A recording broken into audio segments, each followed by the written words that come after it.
peuvent se prémunir de tels comportements.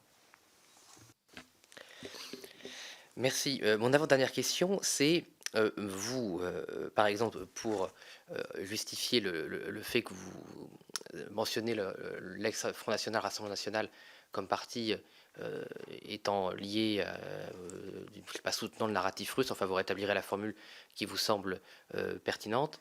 Vous partez sur la base de quelques exemples d'eurodéputés, Monsieur Choprade, de mémoire, Monsieur Juvin, Monsieur Mariani, Monsieur Alain Lacapelle.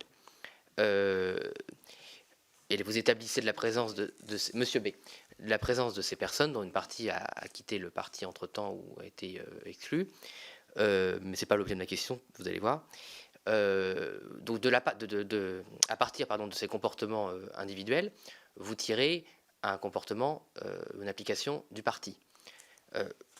Pour ce qui est des comportements d'anciens premiers ministres, donc ils sont quand même pas, on pourra reconnaître qu'un Premier ministre et un eurodéputé, c'est pas vraiment la même influence dans un parti politique. M. Fillon a par ailleurs été candidat à la présidentielle, et M. Raffarin aurait pu l'être, je pense qu'on peut le dire sans danger. Voilà, il a en tout cas été Premier ministre longtemps, d'ailleurs sous un mandat, et je pense que sur ça on se rejoindra, où des décisions de la France en faveur d'investissements aussi importants ont été faites pour ce qui est de M. Raffarin. Ce que je veux dire par là, c'est que vous ne tirez pas dans ce rapport, sauf erreur, mais du fait de la présence de M. Fillon, un comportement général de l'UMP ou des Républicains. Et vous ne tirez pas de la présence de M. Raffarin un comportement général de l'UMP aussi, en l'occurrence. Je ne sais pas s'il a été républicain, je ne sais plus. Et je ne sais plus où il est là. Il est peut-être enfin bon. En tout cas, de la majorité. Enfin, en tout cas, c'est un soutien de M. Macron. Et vous ne tirez pas de la présence de Jean-Marie Le Guen un comportement général du Parti socialiste, puis aussi un soutien de M. Macron, je ne sais plus où il est, c'est un peu compliqué parfois de suivre. Ce que je veux dire par là, c'est que de la même façon, vous ne tirez pas de M. Schröder une compromission générale du SPD allemand, sauf aussi erreur de ma part, moi je pose les questions de manière ouverte et absolument pas. Donc ma question est simple, c'est pourquoi est-ce que vous tirez à la base de personnalités secondaires, objectivement, c'est pas leur faire offense, de partis politiques, et même parfois des gens qui ne sont plus dans ce parti politique, qui ont été exclus, un comportement général de la ligne du parti et parfois de sa présidente, et vous ne tirez pas de personnalités aussi imminentes que d'anciens premiers ministres à un comportement général du parti auquel il appartient, ou dont il a été le chef. C'est une question très intéressante, parce que les dirigeants des autres partis politiques que vous avez évoqués n'ont pas conduit correspondu, leur parti n'a pas adopté une position générale de soutien à Vladimir Poutine. Le Parti populaire européen, auquel appartenait l'UMP, appartiennent les Républicains, a une position extrêmement ferme vis-à-vis du régime russe depuis longtemps. Et de la même manière, le groupe de Gerhard Schröder, le groupe SND, a une position aussi assez ferme. Et donc, la conjonction, si vous voulez, entre le soutien politique et idéologique exprimé par les dirigeants des partis d'extrême droite et les actions ensuite d'individus font une connivence générale. Ça ne veut pas dire que dans ces mouvements-là, tout le monde travaille pour la Russie. Ce que ça veut dire, c'est qu'il y a une atmosphère générale qui n'est pas le cas du PPE, par exemple. Je prends exprès, défendre exprès devant vous une famille politique qui n'est pas la mienne. Si M. Fillon accepte d'aller travailler pour le régime russe, pour le système poutinien, on ne peut pas dire que ça détermine la position politique de l'ensemble du Parti populaire européen. Par contre, il y a dans les actions, par exemple, le fait qu'il y ait ces députés qui ont été sanctionnés, que vous qualifiez de députés mineurs, alors, les apprécions, mais c'est de personnalités politiques secondaires, voilà, pardon. Eh bien, ces députés, ils sont sur la ligne de leur mouvement quand ils font ça. Ils sont en rien en rupture, puisque à ce moment-là, la dirigeante du Front National, Madame Le Pen, n'a rien à dire contre l'annexion de la Crimée et a tout à dire contre les sanctions qui sont prises à l'encontre du régime russe. Et donc quand ils violent la légalité européenne en allant en Crimée, c'est pas des individus en rupture avec le mouvement. Peut-être qu'ils ont quitté, mais pour d'autres raisons. C'est des raisons de politique interne. C'est pas sur la Russie qu'ils ont quitté le Rassemblement national. Peut-être que oui. Enfin, je suis pas un expert des relations internes de ce mouvement. Ils ne sont pas en rupture avec la ligne idéologique et géopolitique du mouvement. Monsieur Fillon, quand il va travailler à ce moment-là pour le régime russe, il est en rupture claire avec la famille politique du Parti populaire européen. Enfin, je veux dire, du point de vue européen, c'est extrêmement flagrant. Et donc, c'est la conjonction des deux qui fait que dans le rapport, c'est pas traité de la même manière, pour répondre à votre question. Merci pour cette réponse. Oui, vous avez raison au niveau européen, mais vous avez, j'allais dire habilement, mais ce n'est pas le mot que je vais utiliser, vous avez choisi de répondre sur le niveau des partis européens, mais vous avez aussi fait des commentaires en France, et c'est l'objet de notre commission, sur les partis français, les personnalités politiques françaises. Nombreux entretiens, vous avez d'ailleurs tout à fait le droit en tant que personnalité politique, c'est pas du tout une critique, mais je reviens au sens de ma question, et c'est intéressant parce que justement vous avez dit la position des partis politiques dont j'ai cité les noms, donc M. Fillon, M. Raffarin, M. Le Guen, mais je prends acte du fait que ces eurodéputés soient rendus dans un territoire annexé de manière illégale, je ne conteste absolument pas, cette commission prend tout à fait acte de ce que vous avez dit. Par contre, on peut aussi s'interroger sur la proportionnalité entre le fait d'aller sans territoire et, pour ce qui est d'anciens premiers ministres ou d'anciens ministres pour M. Le Guen, le fait d'attribuer entre 2000 et 2020, par exemple, de signer un accord pour vendre un bateau militaire, le Mistral, d'autoriser Total à faire le plus grand investissement de son histoire à Yamal, d'autoriser Engie, qui est avec 20% d'actions de l'État, d'investir sur Nord Stream 1 et Nord Stream 2 plusieurs milliards d'euros, en tout cas 1 milliard d'euros pour Nord Stream 2, validé puisque l'État est actionnaire, d'autoriser Renault, dont l'État est actionnaire à hauteur de 10%, à être un des premiers constructeurs automobiles en Russie. Je peux multiplier, d'attribuer à M. Poutine la plus haute distinction honorifique de notre pays, d'autoriser des personnalités imitantes de notre pays à recevoir des médailles honorifiques du régime russe. Bref, je pourrais multiplier les exemples où les familles politiques appartenant aux personnalités que je vous ai données, aussi bien l'UMP, le PS que la majorité présidentielle, ont accordé et pris des décisions politiques favorisant le régime russe, le reconnaissant comme un interlocuteur à l'échelle des autres, avec d'ailleurs parfois des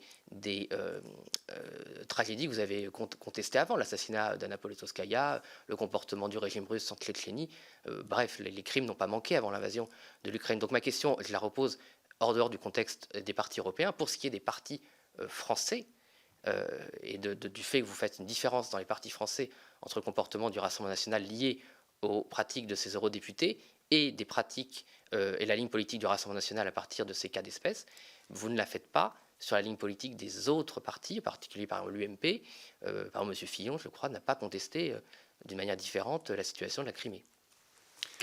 Alors, votre question, elle posait sur le rapport. Donc, dans le rapport, on est obligé de parler de la situation européenne. C'est pour ça que ma réponse était sur la question européenne. Je n'ai pas contesté votre réponse, ouais, j'ai reprécisé ma question. Voilà, et donc maintenant, on part sur mes interventions dans un contexte de débat national. Donc là, je vais m'exprimer en tant que moi-même et non plus simplement en tant que président de la commission, parce que s'il s'agit de justifier le rapport, je vous explique pourquoi c'est traité de cette manière-là à l'échelle européenne. Sur la question nationale. D'abord, la chose que je veux rendre très claire, c'est que je n'ai pas dit que, par exemple, les décisions prises par M. Schröder, alors, je repars sur l'Europe, mais ont sans doute plus influencé l'histoire européenne que les agissements de tel ou tel mouvement politique qui n'était pas au pouvoir. Donc, si vous lisez mon livre, par ailleurs, c'est le point de départ sur cette question, parce que c'est, pour moi, le phénomène qui a le plus d'impact sur l'histoire européenne pour l'instant, c'est ça. Les actions dont vous parlez, qui sont prises, je le rappelle, parce que là vous avez mentionné Anna Politkovskaya, vous avez mentionné la Tchétchénie, mais qui sont prises après l'invasion et le démembrement de la Géorgie en 2008, où la France décide, par son gouvernement et son président, de vendre, donc François Fillon et Nicolas Sarkozy, de vendre des bateaux de guerre offensifs, des Mistral, à la Russie de Vladimir Poutine, après le démembrement de la Géorgie et le non-respect par les autorités russes de l'ensemble des points qui constituaient le cessez-le-feu négocié par le président français lui-même. Et si jamais le président suivant, François Hollande, n'était pas revenu sur cette décision, on aurait aujourd'hui des bateaux français qui attaquent l'Ukraine. C'est ce qui se passerait sur le terrain. Et donc ces décisions-là sont extrêmement graves. Donc loin de moi l'idée de les minorer. Il y a une chose que vous pouvez me reconnaître, c'est que l'appartenance politique de tel ou tel acteur ne bloquera jamais ma position critique à l'égard de tels agissements, puisque dans les mêmes interviews où j'attaque le positionnement du Rassemblement national, je m'en prends aussi à des personnalités éminentes de la gauche européenne sur ces questions, et que le fait que M. Le Guen, par exemple, ait eu une étiquette socialiste dans sa vie n'entre en rien en ligne de compte quand il s'agit pour moi de questionner ceux qui vont aller travailler pour les intérêts chinois. Donc ces événements sont tous graves. Après, sur la question du mouvement politique en tant que tel, quand M. Schaffhauser va négocier les prêts pour le Rassemblement national, c'est le parti en tant que tel qui devient débiteur vis-à-vis de la First Czech Russian Bank, donc d'un élément du système poutinien. C'est plus une personne, il n'a pas un prêt personnel pour M. Schaffhauser. Il y a le mouvement en tant que tel qui est dans une situation de débit, de dette vis-à-vis d'un système qui est hostile à nos intérêts fondamentaux et à nos principes. Et donc la différence, elle se fait là. Elle se fait aussi sur le rapport à Poutine présenté comme un étendard politique. Si vous voulez, vous pouvez reprendre les déclarations des dirigeants de votre parti. Enfin là, je sais que vous êtes président de votre parti. Vous pouvez reprendre les déclarations des dirigeants sur Vladimir Poutine. Et on est au-delà de, oui, vous savez, il faut bien discuter avec Vladimir Poutine, ce qui était une position défendue par les dirigeants d'alors et qui conduisait ensuite à des compromissions. On est dans l'exaltation d'un agenda commun, de mon point de vue. Et donc, on n'est pas dans le même rapport exactement. Mais, encore une fois, pour moi, la stratégie russe, si vous voulez, la stratégie russe depuis des années, elle a deux axes. Il y a la corruption du système et le soutien à des forces décrites comme anti-système.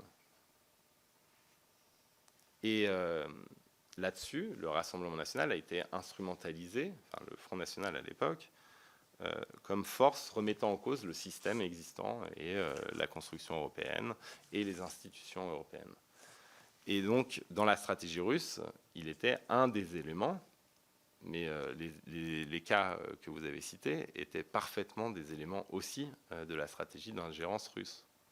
Il y a une stratégie qui a été fondée sur deux axes. Et ces deux axes étaient sans doute d'égale importance aux yeux des autorités russes. Peut-être même que la corruption du système lui-même était encore plus importante aux yeux des autorités russes. Je vous remercie, Madame la rapporteure. Vous avez des questions ?